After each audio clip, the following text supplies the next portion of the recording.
the first time I've presented this material, and our company's been in business since I founded the company in mid 2017. We spent several years kind of trying to understand the problem set of IoT security and how it was possible to remediate it. And obviously, one of the biggest challenges in IoT security versus traditional desktop computer security is that things can't really run third-party agents. And so the problem we went to solve was, how can we secure these devices that are potentially very insecure? How insecure are they? What are the problems, and what can we fix? And so I have personally had my eyes on the output or the network profile of over 1 million devices, because I've looked at every single device in all of our customers to see what they are. And it's really given me a solid understanding of what is out there on enterprise networks. And it is always a surprise. Now, you can imagine this is not the slide deck that my salespeople gave me to present. This is my slide deck. This is what an IoT device looks like to me when I look at an IoT device. And so you can see this is one line of JSON. This is a pretty easy one to look at though, right? This is a Cisco systems device. It runs Cisco iOS. It's a Cisco CP8865, which a lot of you know is a phone. However, there's some other things here that are concerning when I look at this device. It's running SSH. Down here, I can probably extract the firmware and determine if it's vulnerable. So when I say I've looked at 1 million of these, this is what I've looked at 1 million times over the last year. And it's been really enlightening as we develop and grow our company in supporting our customers. So when we look at kind of the diversity of IoT, it's, as you know, it's very much a loaded term. IoT, a lot of times I think is considered a consumer technology. You know, there's terms called industrial IoT, Internet of Military Things, Internet of Battlefield of Things, industrial control systems. To me, if it's a little computer that's connected to a network and it needs firmwares and passwords, it's in the wheelhouse of IoT, and we're going to secure it. So this is just an example of all the devices you interact with just when you walk through a door, not to mention everything else that's inside the building. And interestingly enough, after many deployments over the last 12 months, we find that most enterprises have between 3 to 5 devices per person. So if you think about it, you start off, everyone's got a VoIP phone pretty much. There's, say, 1 printer for every 5 to 10 people. There are lots of cameras. There are lots of door controllers. You can see how the number goes up. And now when we go back to work, we're seeing temperature sensors and occupancy sensors. And so the nice thing about being in the IoT security business is that while in the computer security business, you're really limited to the number of servers and desktops, in the IoT security business, we see the number of devices that we're supporting in our customer environments growing dramatically. And so that's a big opportunity. We're not capped in IoT security as the cybersecurity market is capped, say, by the number of personal computers. So just a couple of stats that we're seeing. IoT devices exceeded the number of human beings in 2017. It's obviously growing dramatically. You guys have probably heard, I saw we've got a Gartner analyst on the call. You guys have probably heard of some of these attacks. A lot of times they'll demo them at things like Black Hat. The casino attack pivot's probably the one of the more interesting ones, where there was a fish tank heater in a casino that was they were able to use. They cracked the Wi-Fi from the fish tank heater to then compromise the casino network. So a great example of IoT obviously being repurposed for something it was not intended for. So this slide, and I actually need to put a reference on here. This is University of Wisconsin study. you can see from 2003 to 2016. And I came across it at the end of 2016. I was kind of thinking about what I wanted to do for my next startup. And this scatter graph just spoke to me because it says to me, there is a long tail on patching vulnerabilities. But let me put this in context.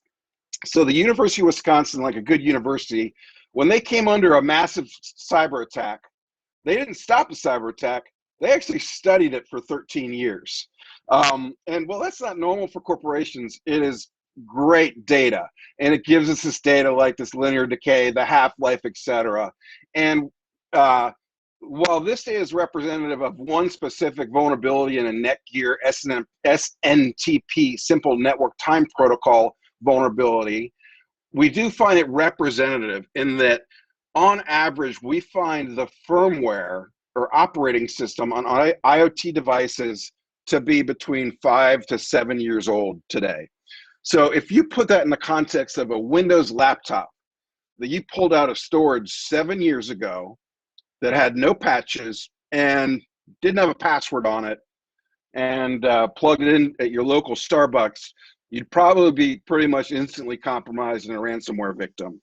That is the state of IoT security today. Real deal. It's what we see every day in our customers.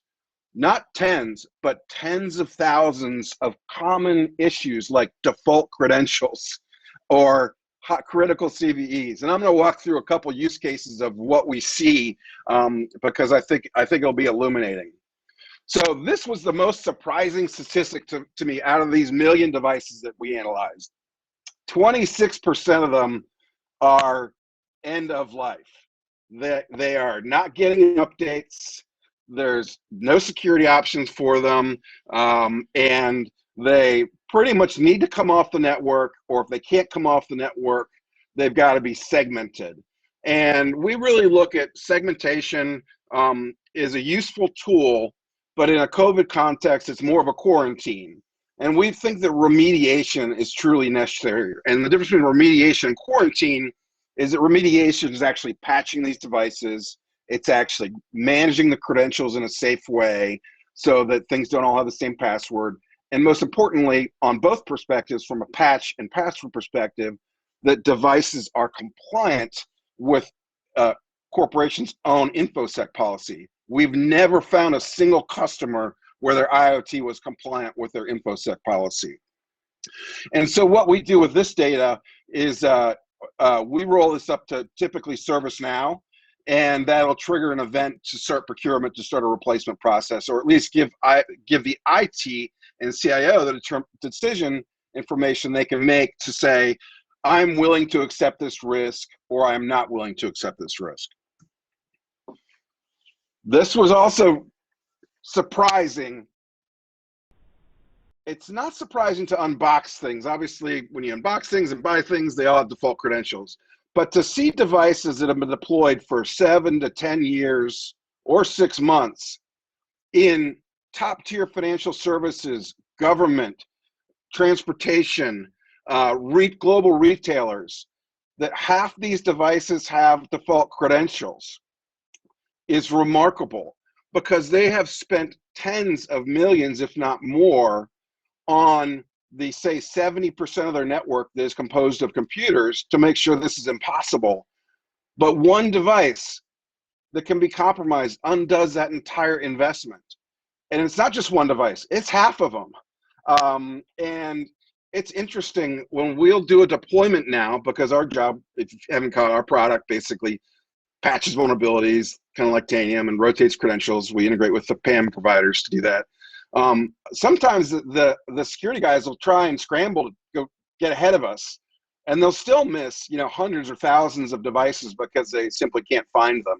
And so this was a surprise to us that in world-class financials, we're talking top 3 financials in the world, that we're seeing this level of insecurity in IoT.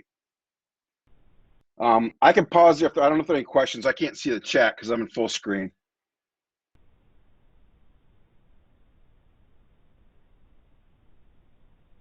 Nope, no questions. Let's move on. Yeah. Oh wait, we have Okay, one.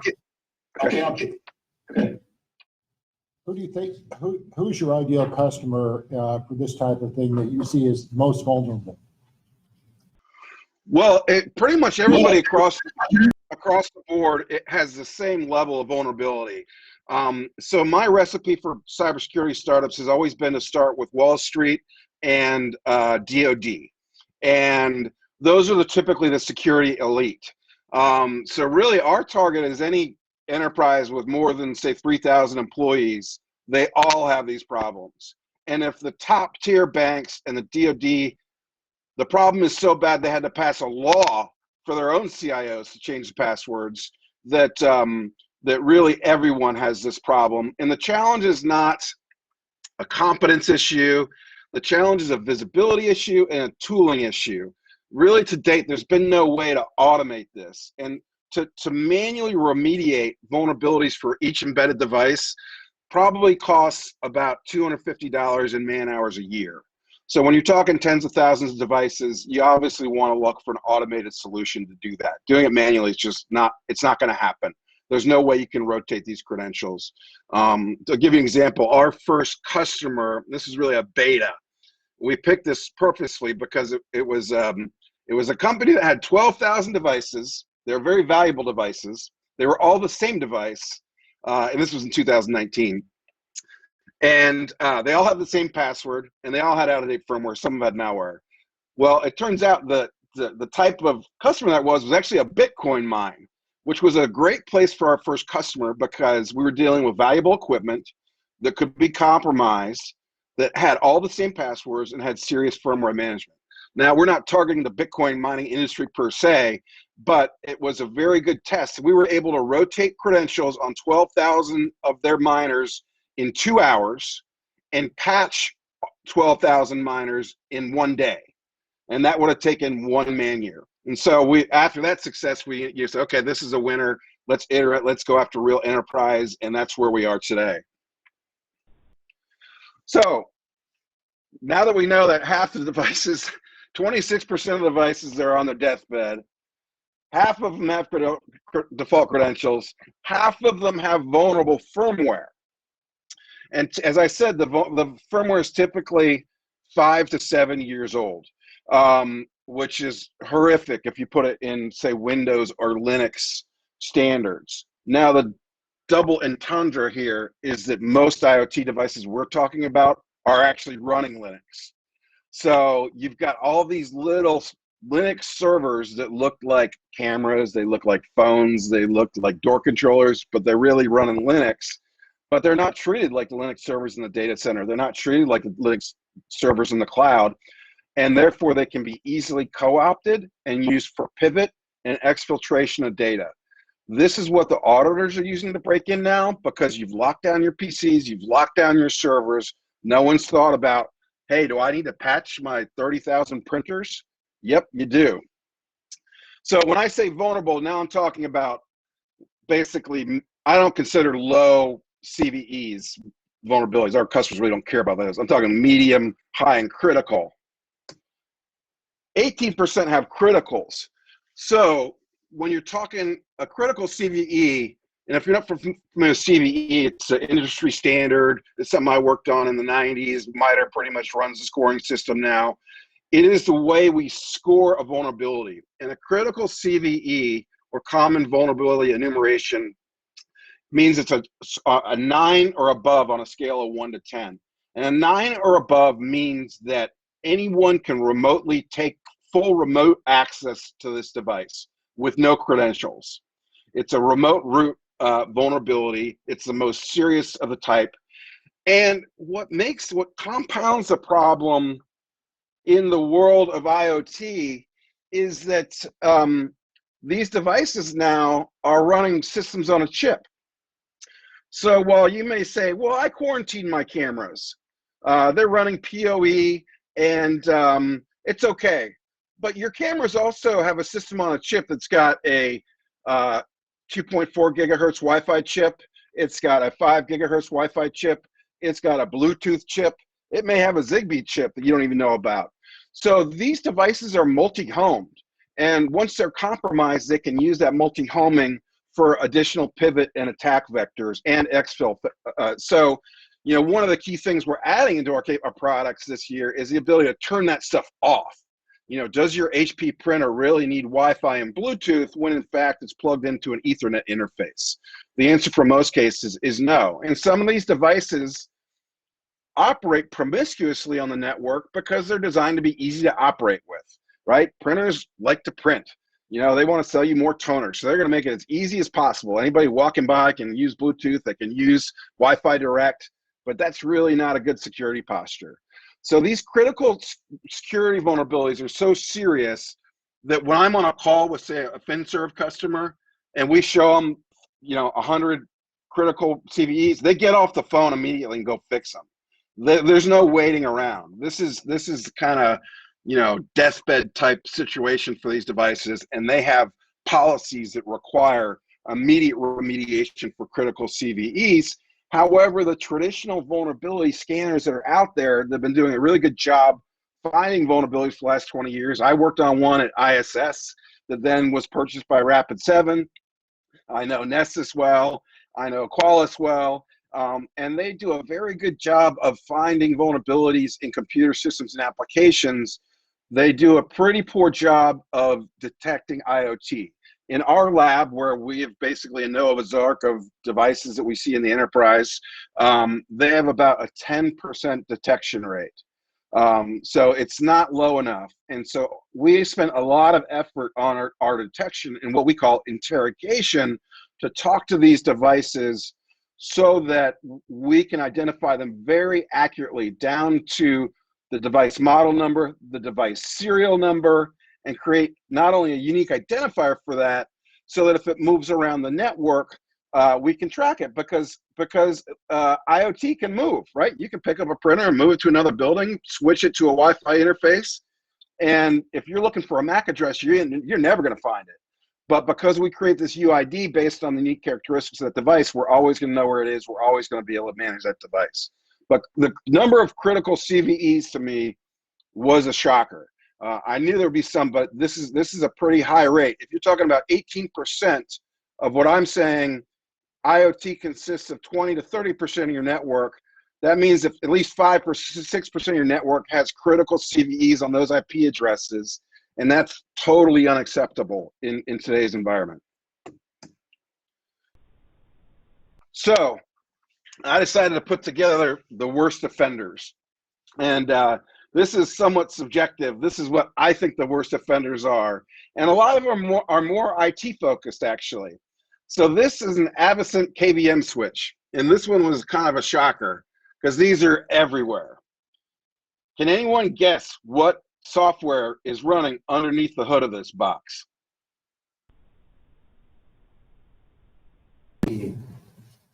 Windows CE. Good one. No. Good one. No. It runs a full stack. It runs a full stack. Ubuntu 10, Ubuntu version 10, and they have never been patched. Ubuntu is currently running, I think it's like version 18 or 21, 18 long time support. Anyway. LT, yeah. Yeah, so these are, so in the ultimate oxymoron, the product that provides you virtual keyboard, video, and mouse to your most valuable assets is running 12-year-old software with hundreds of vulnerabilities and I've never seen one that's been patched in any of our customers. So how do you give up your data center after you've invested millions in protecting it? But hey, you know what? Don't worry about the KVM switch. I'm sure that's fine. So this is a real eye-opener to our customers when they're saying, wow, like I really have no control over my servers, even though I just spent, you know, $10 million on server security software. Anybody can take over the keyboard and monitor and mouse and reboot this thing and put whatever they want on there. So I personally find the KVM, and it's not just Avocent, it's all the KVMs are pretty bad. They're ignored, right? Who owns them? Who's responsible for patching the KVMs? Right now, probably nobody. Another one. Does anybody know what this little port is? I kind of laid it out here for you. So this is not the Ethernet port for the computer. Those are over here. This is the, I don't know what machine, I think this is an IPMI port. Anyway, there are 3 types of lights out management controllers that exist in the world. ILO, which is made by HP, Dell, which makes 7 versions of what's called the iDRAC, and Supermicro, which uses the IPMI standard, and other vendors use IPMI. Anyway, all 3 of these, this is a little IoT computer running its own software. Some are Linux, some are VxWorks. There's malware for these devices that has showed up in bare metal servers, even in IBM's cloud. These are, I have never seen these patched. These are always have default credentials. And guess what? With default credentials, you can fire up a virtual console for this server and reboot it and take the whole thing over. So while there might be $10,000 of security software sitting on this server to protect everything on it, this IPMI port or ILO or iDRAC allows anybody remote access to it, and malware. And so obviously the solution is to patch it.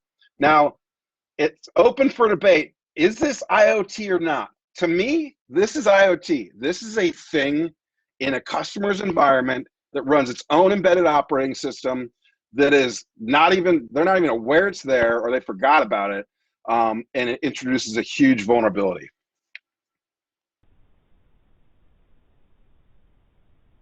Next is the racks and everything in them. I like them so much, you can see I have my own behind me here in my basement lab. And so the racks are really important. So really the first thing our customers, you know, we found our customers was lots of UPS backup systems, right? Tons of them. Obviously every rack has a UPS in it. And guess what? No one seems to change the password from APC. No one likes to update the firmware. The firmware is tricky when it comes to UPS systems, because if you update the firmware, you've got to plan for a power cycle of the entire rack. But they're critical CVEs in those UPSs. So would you rather have a third party controlling your UPS with the default credential of APC and run critical CVEs on those things, or would you rather have it managed? But it doesn't just end at the UPS, because racks have integrated cooling systems. They've got integrated cable management systems. This rack behind me probably has 4 or 5 network interfaces on it that do different things, control fans, sensors, etc. And the racks themselves, unlike the servers inside them, are ignored. And this is a big honking piece of IoT I see inside every one of my customers, and they all have the same problem. Okay, so out of IoT, this gets kind of fun now. This is a very popular physical access controller from Tyco called the iStar Ultra family. And this is just one family. I'm not beating up on Tyco. There's several other, Mercury. There are a lot of products that do this. Tyco simply happens to be one of the most popular. So in my first large financial services, basically my first big deal was last year, giant hedge fund. We found these things. They're running Linux. The password was Tyco.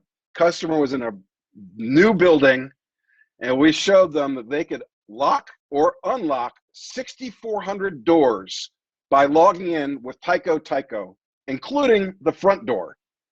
And this was on their production network. The CISO, the CIO had no idea. And you know, obviously when you're kind of pitching a security product, that's your kind of home run grand slam in your demo.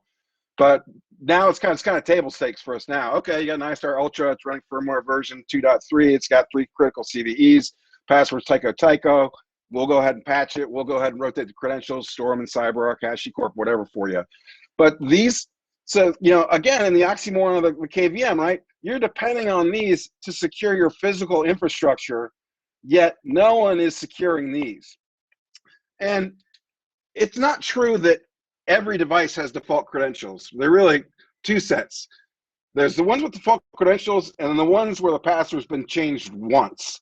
And so we obviously have the ability for our customers to enter the correct passwords for their devices if they know them. But a lot of times we'll see deployments happen where, say, a pallet of equipment is shipped out, and that pallet, everything on that pallet has the same password. And so everything deployed in that same month or quarter has one password, and then the next month it'll have a new password, but they're never changed after that deployment. So the fact that the physical infrastructure is as is or more vulnerable to the cyber infrastructure is concerning, and also I think a great opportunity to help people level up their security. So printers, I found this little nasty guy from my friend Eugene Kaspersky. He blogged on printer security. So for a while, I was a little dubious about printers being vulnerable until it came out about a year ago that state-sponsored actors have been hacking our printers for the last decade. And in 2019 at Black Hat, vulnerabilities were discovered in 10,000 printers. And that was, we were just kind of getting going as a company, and we said, wow, how are we going to deal with 10,000 printers? Well, obviously, the answer is you can't, right? So the way we architect our technology, and this is the only way to do it, and this is what we spent several years doing, is we create a genus and species model for IoT. So talk about printers. This is an easy one to understand. Everyone understands the HP LaserJet. HP LaserJets last forever. Especially the old ones, they're very well made. And so HP LaserJets are, let's for argument's sake, say 30 years old. Most security products call them Jet Directs. Well, they're not Jet Directs, they're HP printers. Jet Directs happen to be the network interface card that connects them to networks, but they are in fact running their own operating system and firmware. Well, it turns out in the last 30 years, HP's only used 3 firmware families. So and with our abstraction layer, what that allows us to do is create 3 genuses for Hewlett-Packard. And that means we automatically have support for every printer that uses each one of those firmware families. And that's incredibly important to scale, because the first thing IoT people are saying to you, oh, it's impossible to secure every IoT device in the world. You're absolutely right. It is totally impossible. However, it's very possible to secure almost all the IoT devices and the enterprise. And what we've seen is a nice logarithmic graph. I didn't make one for this, but I'll use my hands. So my first deployment, we'll throw away the Bitcoin mine because that didn't count because they only had one device. My first FinServ deployment, day one, we had 60% accuracy. We said, okay, that's okay. We want to do better. So about a quarter later, we were up to 70%. By the end, by Q4 2020, we were at 80% accuracy. By Q1 this year, our next 2 deployments were 95 and 98% accuracy. And what we're experiencing is a network effect. As we roll on more customers, we're onboarding more device genuses, and therefore the next customer gets the accretive value of every device we've added for every customer we've ever had, and we'll always get close to 100%. We'll never get to 100%, but we'll always be getting closer. And if we're in the high 90s compared to the state of the art, which is 10% for vulnerability management software, I'm really happy with this. But the printers are one of the worst offenders. There are tons of them out there. Large companies do have printer management groups. We actually have one company we're working with where they actually built their own software to manage the firmware for the printers. We're like, yeah, we can do that a lot easier for you. And again, as I mentioned earlier, printers are multi-vector. They're promiscuous devices. They've got Bluetooth. They've got PoE. They've got or Ethernet. They've got Wi-Fi. They've got Wi-Fi 6. And so these are all, and usually they're all turned on. And so there's some basic hygiene on bringing these devices up to date. There are a lot of CVEs, vulnerabilities in them, and they all have default credentials for the most part. And so rotating the credentials and patching those devices is absolutely key. And that's how we handled, the 10,000 printers that were discovered in Black Hat 2019 have critical vulnerabilities. across Brother, Epson, Lexmark, Ricoh, and HP, we were able to cover those with 7 Genuses. We already had most of them built anyway because we had printer coverage. So that's how we could cover 10,000 printers with 700 lines of code. Okay, these are some of my favorites because it is, so you can get into some debate as to whether these are IoT or not. I absolutely think they are. And we see on the left side on the phones, we see kind of a mixed case. Some people do a pretty good job with COCM or whatever we support most enterprise phones from Polycom, Cisco, Yalink, etc. And it really depends on how the phone management people are doing. But, you know, we had a customer with 31,000 phones, but 700 of them had critical CVEs.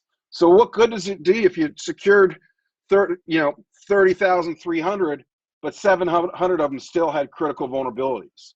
And so it is important to manage the vulnerabilities and discover the vulnerabilities on those devices. The one on the right, the Cisco DX80, I've got one right here because we see these everywhere. This runs a full Android OS, and it's got undocumented default credentials of SSH admin, and it's all caps admin. So this is a great pivot because no one ever changes the SSH passwords on these. It's rare people think about patching these. And oddly enough, the VTC equipment, whether it's Cisco, whether it's Crestron, across the board, we see these as ignored orphans in the IoT world, and they're not getting patched and secured.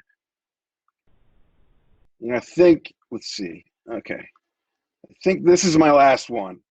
The biggest one for sure is cameras.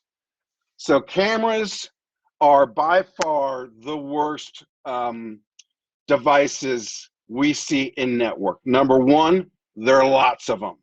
There are thousands, if not tens of thousands of these devices. Two is they're typically been operated until we walk in completely outside the purview of IT or IT security. So when we go in, we typically find these things have never been patched. These cameras are running full stacks of BusyBox. They're running full stacks of Linux. They've got critical CVEs. They've got credentials that haven't been changed. They've maybe been changed once. And they are easy pickings for hackers. If you look at the Mirai botnet, half of it was on Axis cameras, and Axis cameras are probably the most popular cameras we see. Axis is the default camera for the Department of Defense for outdoor use. And it's definitely by far the most common camera I see. Another example you probably saw recently was the Verkada camera hack, where 150,000 camera streams were hacked, kind of by a hacktivist. We haven't seen that for a while, but illustrating how serious the camera problem is. These cameras are little Linux servers, and it's a great way to open a discussion about IoT because pretty much any place you're sitting with somebody, if you look up long enough, you're going to find a camera. And I've gotten pretty good at looking at cameras, and we cover probably the corpus of the top 20 camera manufacturers, and that's basically everything everybody uses. We don't need to buy the consumer stuff from Amazon. We have purchased that stuff. Last year, the Amazon Choice camera for home security was a camera called Yuoku. We of course purchased one. It came with malware running on it. So the consumer stuff is really bad. I think there's opportunity there, but with our business, we're starting with enterprise and we're doing well there. And I threw this in here for some Texas fun. I heard that there's a chemical engineer on the call, and I just went on Shodan to look for some pumps, and I found this on a 4G network connected to this morning. And as you can see here, authentication disabled. And this is probably not a good thing for whatever this plant is doing to be exposed to the internet on a 4G network with no password. But this is the state of IoT and ICS. Now, well, it's a stretch to call this system IoT. These little components are, and they need to be secured and managed, and they are quite obviously, in this case, not. So, kind of think this is my last slide. This is kind of, I sang for my supper, so just let me tell you what we do. What we do is we detect, patch, and update all the devices on a network, from light bulbs to HVAC systems, from printers to cameras, and we integrate that into the device life cycle. And we're a modern tech company. We integrate with all the password providers. We integrate with most of the network players like Forescout, Armis, Order, etc., Cisco. We know that today you can't play alone. We know that companies are not looking for another dashboard. We integrate with Splunk. We integrate with Demisto. But the most important thing I like to talk about, we don't store passwords. We don't want to store passwords. Passwords go in the password vault. And you know, we find that most sophisticated large enterprises today have some kind of a vault solution for their privileged credentials. So we go to market with the leaders in that space.